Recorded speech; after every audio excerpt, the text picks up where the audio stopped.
that's right next door to the dinner. Actually, yeah, I'm like Please. It's really good. This room is just full of energy about John.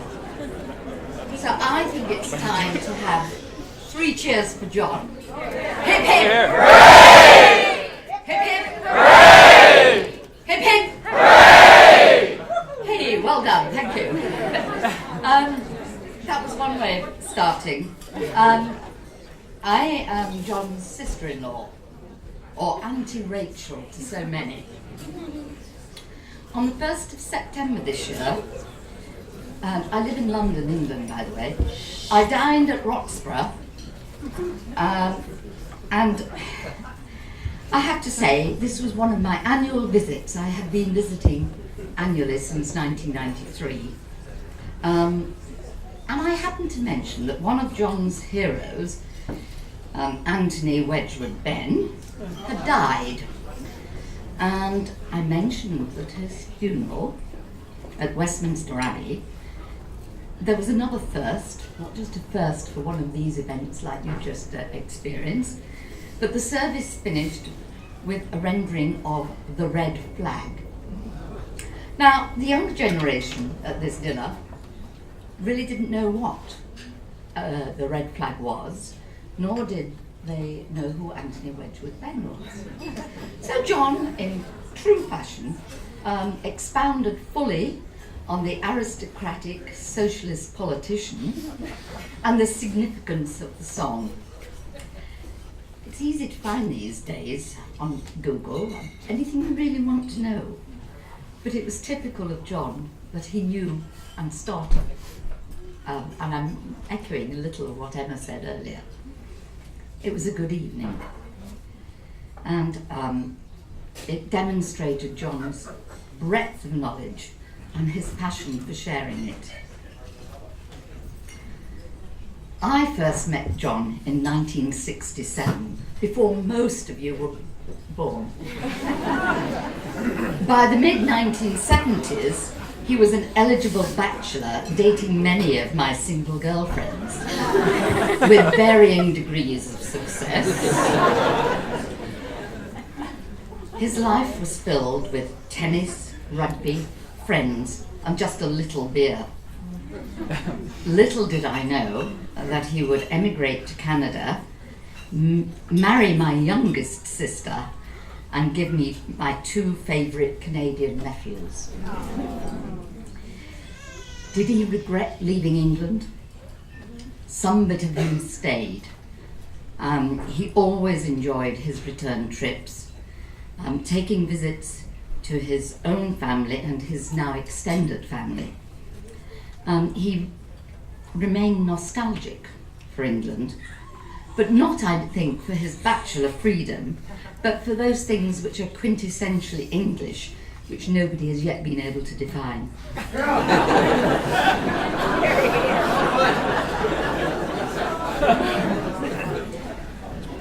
But I think of John as a homemaker, and with his financial savvy, he made the most of the housing market in London. He lived in a townhouse in Islington, the area made famous when Tony Blair moved in. Later he moved to a family house and garden in Chiswick by the River Thames. So in Roxburgh, he found a perfect setting for his ambition. I'm sure we will hear more about his hosting skills in due course, but his homemaking was complex. He loved his traditional furniture of varying qualities, but this rather contrasted with his minimalist instincts. He would throw things away without due regard to their provenance. But his homemaking extended to practical and technically challenging projects. When my sister, his wife, died, he helped cope with his grief by making a doll's house. By an extraordinary coincidence, I was at a wedding in August this year and met a former Roxburgh resident who remembered that doll's house. Pardon? Oh. What? Not a white Anglo-Saxon Protestant then?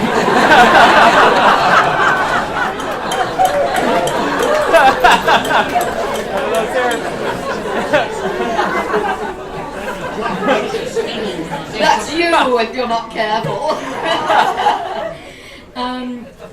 Anyway, John, I'm going to finish because I'm probably already overrun my 3 minutes.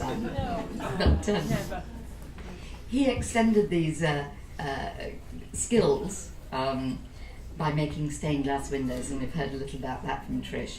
But he made them for his dearest and nearest. He also took up carpentry and upholstery. What a talent. Nothing was too much of a challenge, even representing himself in court when he needed to. I'm never quite sure why. But he still remained a private person, and many of us I know feel we only knew parts of him and not all of him. I have a tremendous respect for his achievements, particularly with his children, and I include Emma with that. And for the most part, he did this single-handedly, but with his own assessment of what was right at the time, no matter what the conventional wisdom on the matter was. And I think that's an important thing we all remember about him. I'd like to finish by quoting, or rather misquoting, another of John's heroes, and I'll leave you to find out who, if you don't know, who, when speaking of Russia, and I'm substituting John for this, said, "John is an enigma wrapped up in a riddle. Will we ever know the answers?"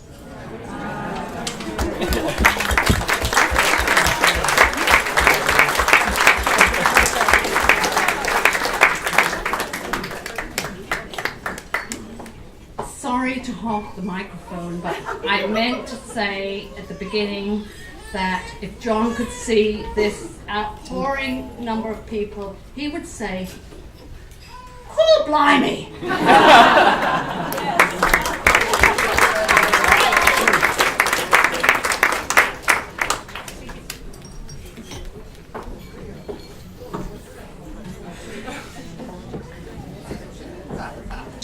Hello everyone, we are Antalia, Emily, Ashley, and Claire, and grew up with Richard and Peter. The boys asked us to speak on behalf of all their friends and say a few words about how John touched their lives. To us, he will always be DaddyLips.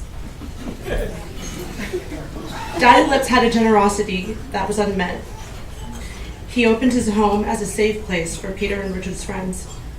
In high school, almost every weekend was spent at 35 Roxborough. We shared so many milestones together in his home, from the first Boxing Day bash to the numerous epic summer keggers. However, outside of the parties, it also became our second home. We were welcomed to the Sunday dinners, birthday celebrations, and Christmas gatherings. It was John's warm hospitality that made you feel like you were part of their family. It goes without saying that most of the younger generation in this room have spent a night, week, or months at the Lipscombs. You could always turn to the Lipscomb house if times were tough or you needed a place to stay. I specifically remember one evening I went over for dinner with Richard, Janet, and John, and was surprised to see a stranger, an ESL student. John had met Oriko at a local Tim Hortons. She spoke little English, but that was no problem for John. He took her under his wing, inviting her for dinner and making sure she was comfortable in the big city. That just embodied John's kind disposition. He was compassionate to friends, family, and strangers alike.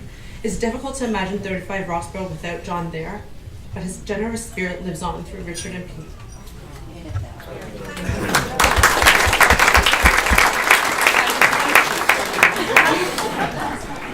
And as you guys have heard, his generosity often extended to us, Pete and Rich's friends.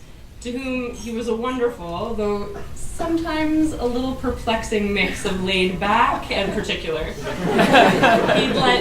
He'd gladly let 12 teenagers crash at his house on a Saturday, but then he'd put the fear of God into us the next morning because we didn't load the dishwasher properly. He left the door of his Rosedale mansion wide open, as you guys have heard, for burglars, and I think that there were a few. But he was also thrifty enough to insist on the discounted meat at the grocery store. But John lived without apology for his wonderful quirkiness, and it's because of that that we owe to him some of our best stories as a group. The annual Boozy Brunch Best Ass competition was his idea. Although we were never lucky enough to see him compete. Only a man like John could go to Chicago on a layover with his son and end up in a limo with some strippers. Or let his kids build a fully functional dance club in their basement with a light show and a smoke machine. But John encouraged fun. When Antonia would go into typical worrywart mode and would explain to John that she was worried about the boys because they still lived at home or they weren't taking their careers seriously enough, John would always say, "But Antonia, look how much fun they're having." His personal philosophy was based on living life to the fullest, and he encouraged all of us to do the same. At one time or another, we all got the same piece of advice from him, I think. He often said to us that people tended to regret the things that they never got a chance to do, rather than the things that they did. And in light of that, I think we can rest easy that John had no regrets and that he lived the way that he wanted to.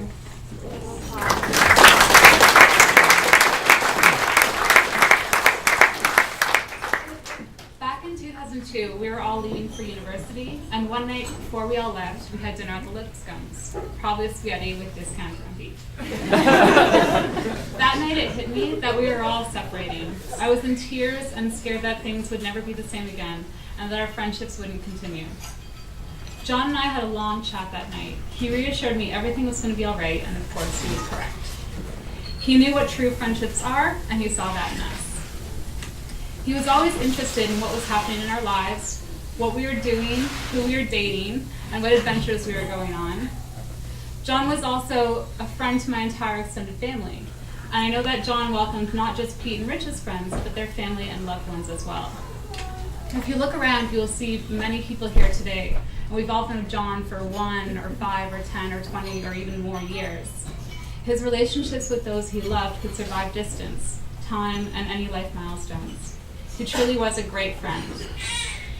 John united people around him as well. Many years ago, he took us to the Crawl, and we met his old friends. We skied and danced and drank with people young and old, united in friendship. Friends are the glue that holds life together, and we learn that from DaddyLips.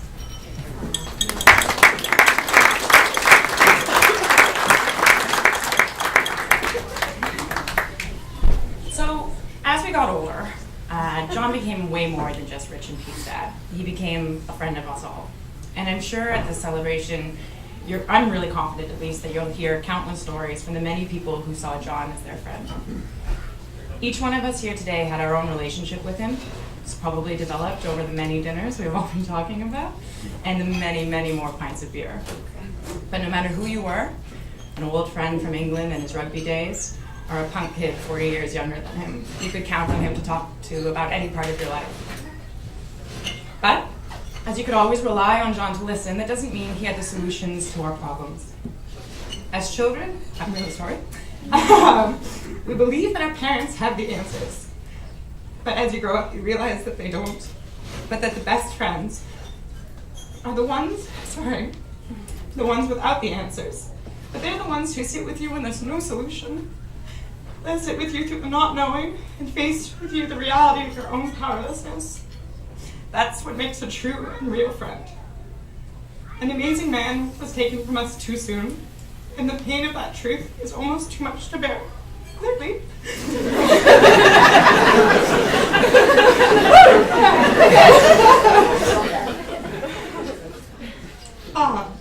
But John wouldn't have that. He would laugh, and he would hug us, and he would tell us it would be okay and that we should stay for dinner.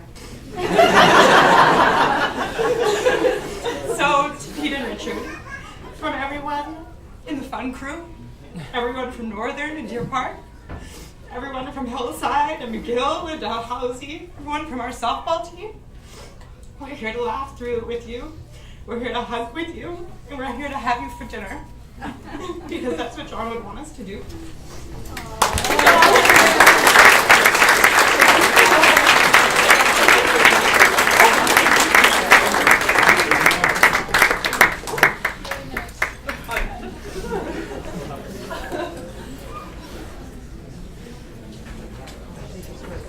Hi, I'm Pete Dale. John was one of my closest friends ever since we first met when we signed up for the maths course at Imperial College in 1959. A bit of background and a couple of stories. John was, we both played rugby at IC. We started a club that went on a long time after I stopped playing and left IC.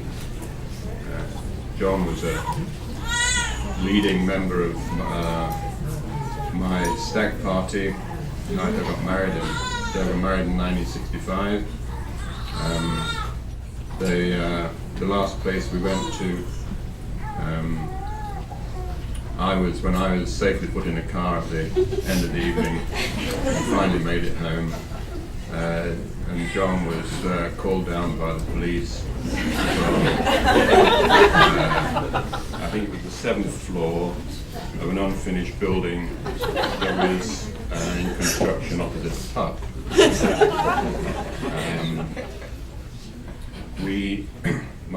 My family moved to Wimbledon in 1970, where among other things we met Howard and Rose, who had a cottage in Howell farmhouse in the middle of Wales, in a deserted farmhouse.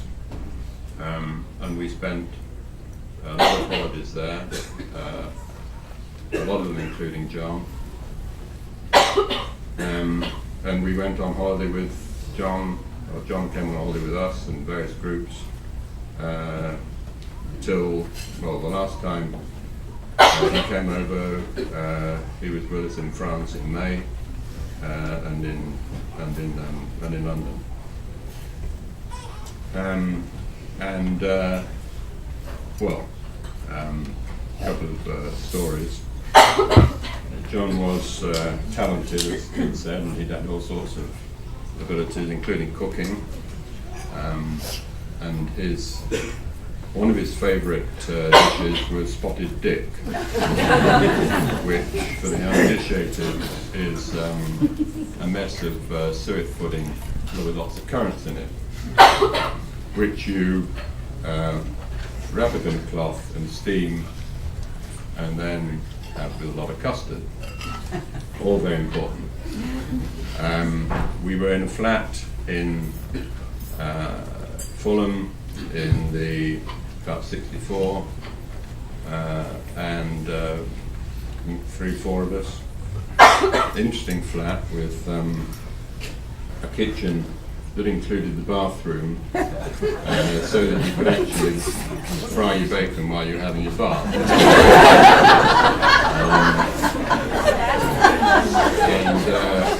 We one time decided that we'd actually invite the ladies in our lives at that time round for dinner, and John would make a spotty. But sadly, there was no cloth, and you need a cloth to make a spotty. But fortunately, there were curtains on the window,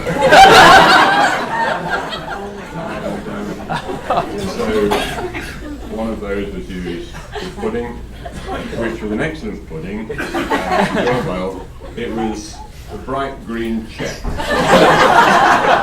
But it tasted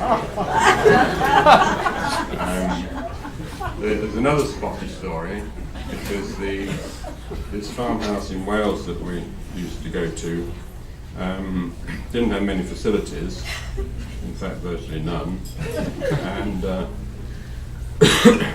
but in addition to cooking stuff, in addition to the fire, we had a small baby belling electric thing that's portable, and an old-fashioned electric kettle and element and all the rest of it. So John got his spotty going, and he got a cloth this time. But of course the custard is very important. So, but couldn't work out how to do custard. But he solved the problem. I mean, the thing about John you have to remember is that he was never in the box. He never thought outside the box because he was never in it. And so he made the custard in the electric kettle. The custard was fine, but the tea tasted a bit funny for several days. And the last story is a party story. We had a party in, I should explain that the house in Wimbledon we had, we were friends with the people opposite. House opposite was rented to an American family who were over from Minnesota from about a 3-year secondment. They got children the same age as ours, so we knew them very well, and we invited them to a party that we had that was going to be a drag party. And they'd never been to a drag party before, but we'd never had a drag party.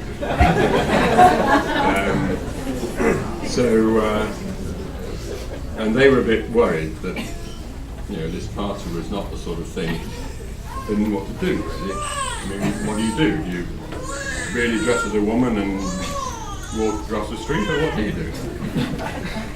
So they're worrying about this, and they're looking over at our house, and a car pulls up outside, and there's a grass verge, pavement grass verge.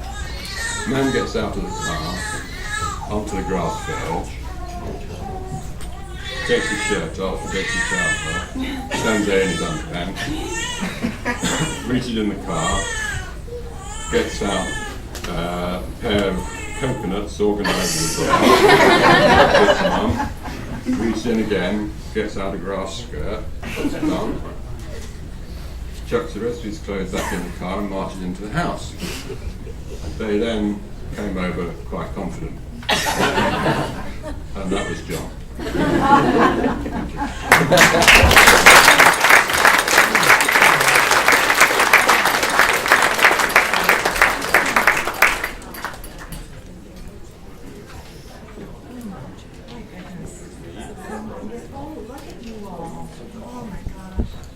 My name is Janet Mowat, and I want to thank you so much for being here with us today. As I look across this room, I can see that almost every facet of John's life is represented here, which is an amazing achievement, because he was so connected to so many people and in so many different ways. And your sharing of your memories of John has been a tremendous gift to Richard, Peter, and to me, and I want to thank each and every one of you so very, very much. I'm going to tell you a little bit about another side of John. There'll be some repetition, and I apologize for that, but when you're getting the closer, and it's bound to happen. John was a man of many parts. He was a vital man. He loved to live life to the fullest, and he was an ageless man who enjoyed the company of those who were much younger than he, sometimes even more so than he did his own contemporaries. But he was also a quiet man, and he was a gentle man. He loved elegance in its truest meaning. As a mathematician, it was the elegant solution to the problem that excited him. He appreciated elegant design, fine engineering, and fine workmanship, and you've heard about the gorgeous stained glass panels that he designed and made, and his wonderful talent in upholstery. I have learned more. He could wax rhapsodic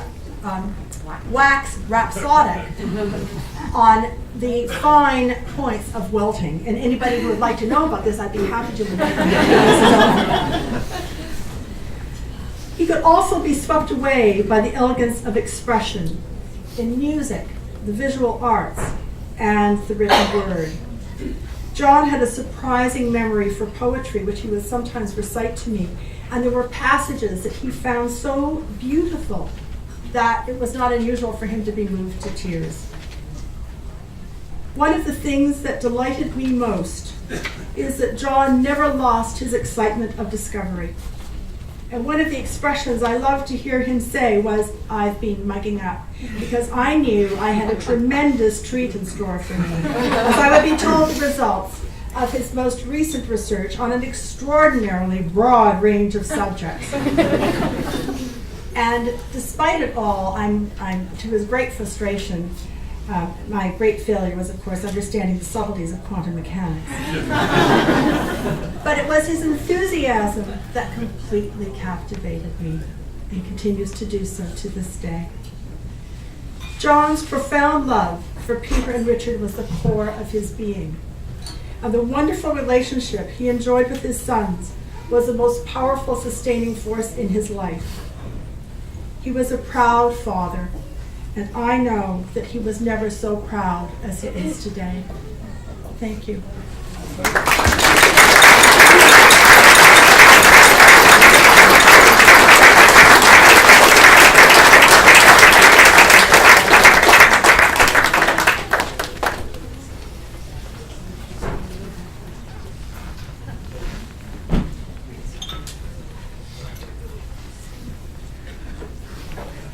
Pretty sure most of you know me here, but in case you don't,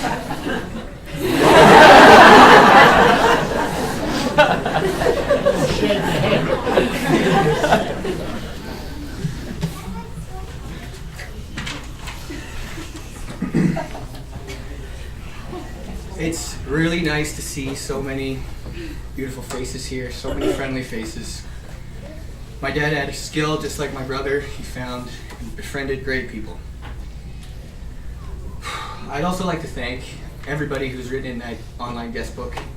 I haven't read them yet. I'm kind of saving them. I really look forward to it though. Those of you who have taken the time to read it, I'm sure you have a new perspective on who my dad was. My Uncle Rich mentioned that I was going to share with you an artifact which he brought back from England. It's a letter from the headmaster of his school at the age of 16, sent to his mom, my grandmother.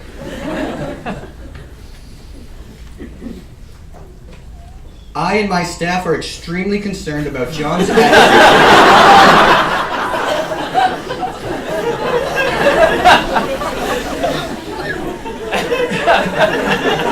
He seems to show a complete and utter lack of responsibility.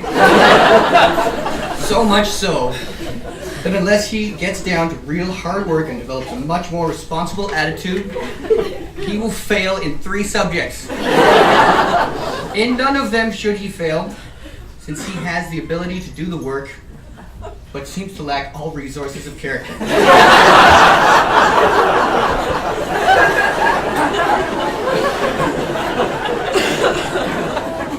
Needless to say, we have framed this letter. And it's actually on display over there. And it goes on. There's an incident at a zoo. It's 2 pages. The boy described in that letter, I'm proud to tell you, went on to become the first boy from his school to ever attend university, and from there went on to graduate from LSE with an MSc.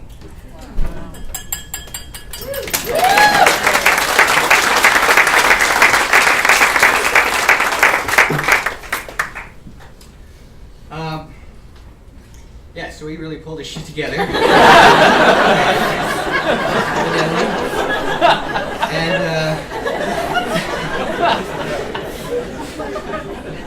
But luckily he did not lose that boyhood cheekiness, which we all appreciate, I'm sure. He was always navigating a fine line between inappropriate and hilarious. And he did it so well. I can still picture him describing a a woman he had met as having really big personality. Our dad also he loved his sports. He loved his sports. He was an accomplished rugby player. Back in his London days, he played with an outfit called the Fagans, Pete Dale, and I think some other people here. He was also a real sportsman, and that is being echoed in some of the messages you've sent me, which I also thank you for. Those personal messages being lovely. He understood that the most important thing about sport was not winning or losing, it was downing pints after the game.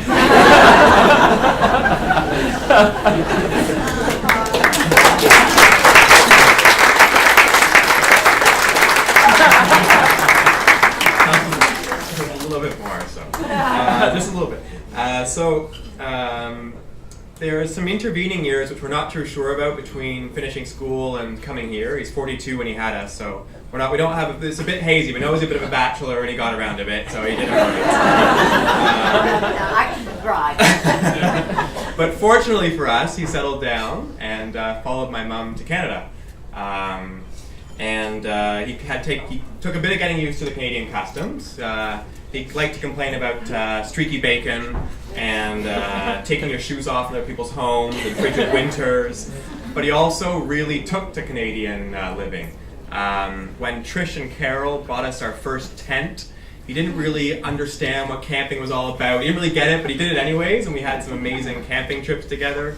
And he was quite astute. He recognized that skating and hockey was a Canadian rite of passage. So he actually, when we were babies, he took evening lessons on how to skate, and then was promptly taught us how to skate, which was just amazing. I mean, he was quite upset after the second visit when we could skate circles around him in spite of but nonetheless, he tried. He did it.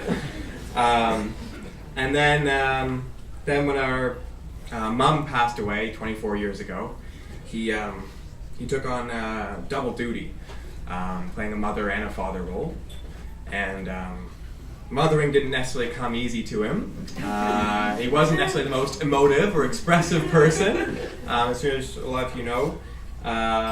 For example, when we graduated from university, there was no speech or elaborate gift or anything like that. He came up to me after the ceremony and said, "Congratulations, Pete." Gave me a pewter mug, and on it is inscribed, "Well done, Pete."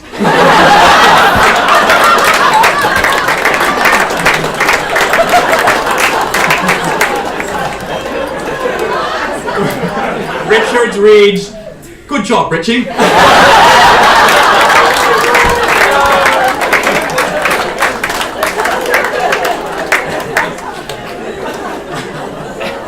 So that was just the kind of man he was. He actually made loads of sacrifices for us. His job, he tried to lure him away to Cleveland when moving their head offices, and he refused to go, given that we wanted us to have the best possible chances in childhood, and lost his job later on. But those were all kinds of sacrifices he didn't really think twice about making for us. Pass it back to Rich, but I'm coming back. You don't have to. Hold your applause. I would like to also thank, I'd like to thank Ann Davis for flowers. I'd like to thank Claire for making this beautiful picture of my dad. I'd like to thank Tony for doing the slideshow. I'd like to thank all of our facilitators for coming up, and you met them, they're great people. Where am I? Oh, and just an aside, that Eriko story that Antonia told me, he brought her down into the basement to show her my club. And when he was down in the basement with her, he said, you should really be more careful. And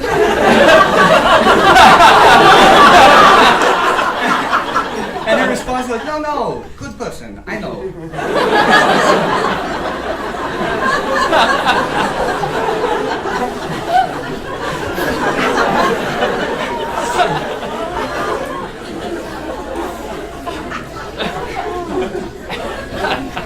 Dad had his own set of values. And they were both They were both admirable and fairly unique. That's why we're all wearing color here today. That's why we tried this experimentation that's never been done before with the letters. I also want to thank Sebastian for the program. That's great work, Sebastian. Sorry. I lost myself. Let's see here. All right. Yes, his values. So he owned a very big house in Rosedale, and instead of filling it with expensive things, he filled it with people. He filled it with friends. He filled it with dinner parties. He filled it with family. And then his family in turn filled it with more people who became friends, real friends. And why do we have two? He owned a big house in Rosedale so that he could share it. He invested in valuable memories. For years, people have asked me, when am I going to move out of my dad's house?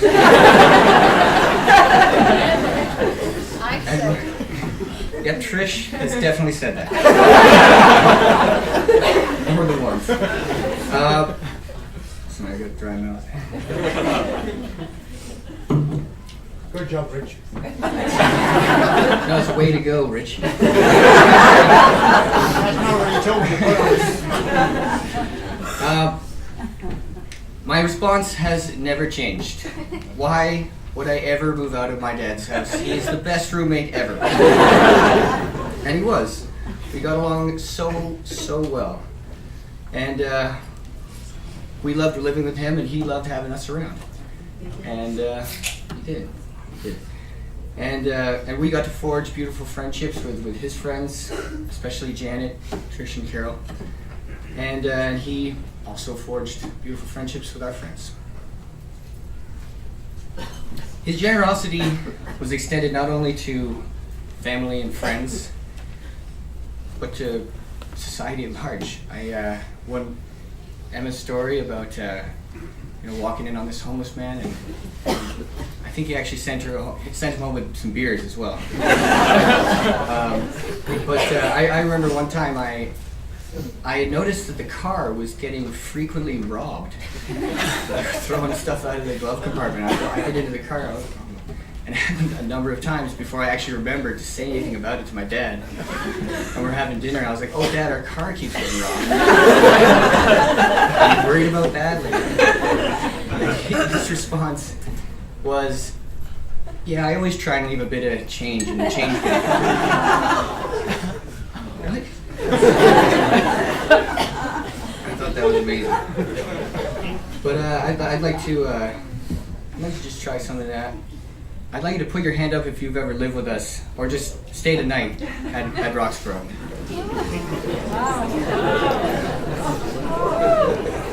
I'd like you to put your hand up. I'd like you to put your hand up if you've ever had dinner with us at Roxborough. I wasn't expecting so many hands so soon. Have you ever put your hand up if you ever played a game of squash or tennis with them? Put your hand up who's ever bought you a drink.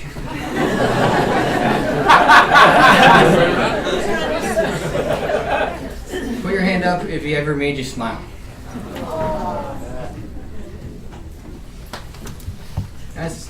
That's a lot of smiles. And those smiles are his legacy. Yeah. And I hope to carry on that legacy. Yeah.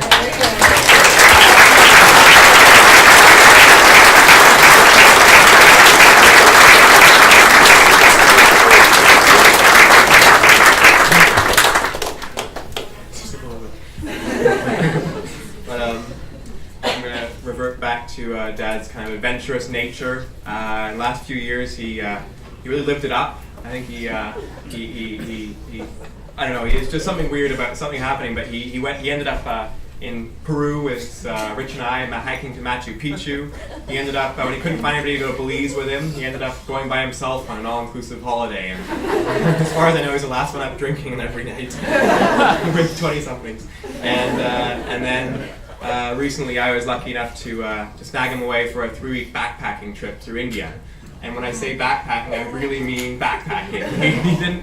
He didn't shy away from $1-a-night hotels and third-class train travel. He loved it. He lapped it up. He was a total adventurer in that sense. And it's when I got back and told him the stories about Burning Man Festival in Nevada, we'd actually recently been hatching a plan to get out to Burning Man next year together.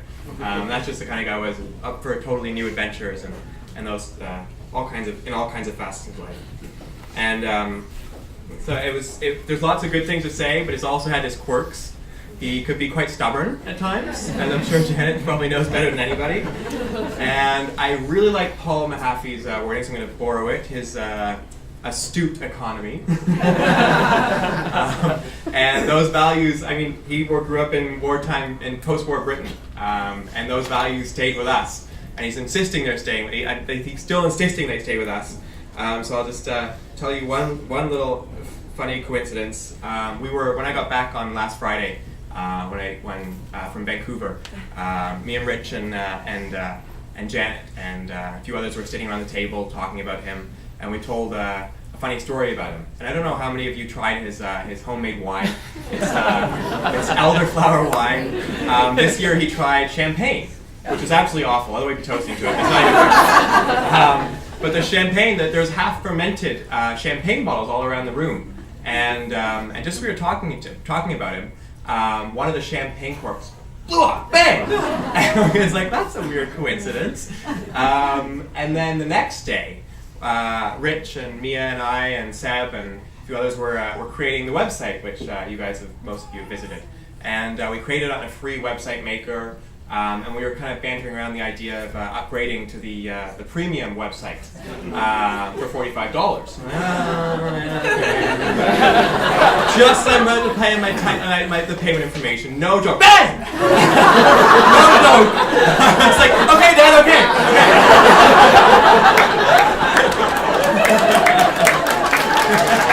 That's a true story. Needless to say, we didn't upgrade the website.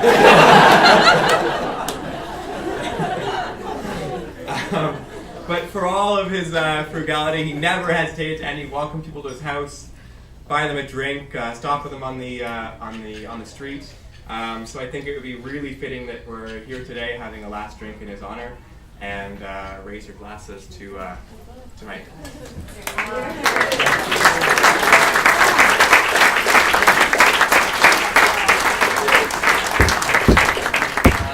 This is just a short announcement. We're going to